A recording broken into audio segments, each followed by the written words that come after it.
Hello everyone, welcome to traditional veg food recipes.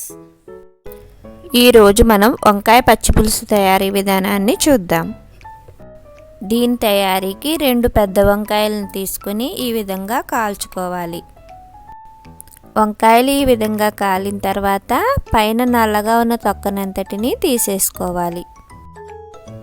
ఈ విధంగా తొక్కనంతటిని తీసేసుకున్న తర్వాత లోపల ఏ విధమైనవి లేకుండా చూసుకుని మెత్తగా గుజ్జుగా చేసుకోవాలి. ఇప్పుడు దీనిలోకి పోపును రెడీ చేసుకుందాం. 2 స్పూన్స్ ఆయిల్ వేసుకుని 1 స్పూన్ ఆవాలు, 1 స్పూన్ జీలకర్ర, 1/2 స్పూన్ మెంతులు, 2 ఎండుమిరపకాయలు వేసుకుని ఫ్రై చేసుకోవాలి.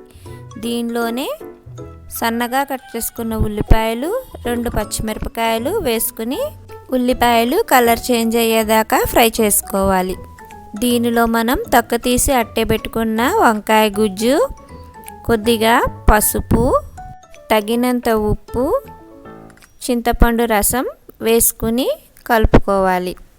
ఆ వీడియోస్ మీకు నచ్చినట్లయితే ప్లీజ్ సబ్స్క్రైబ్ మై ఛానల్. పక్కనే ఉన్న గంట సింబల్ నొక్కితేనే వీడియోస్ పెట్టగానే నోటిఫికేషన్ వస్తుంది. Please support and encourage my channel. దీంట్లోకి గుండ్రంగా ఉన్న తెల్ల వంకాయలు అయితే ఇంకా బాగుంటాయి.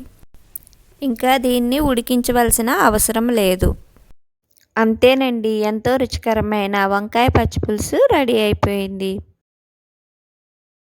Thanks for watching my videos. Please like, share and subscribe my channel.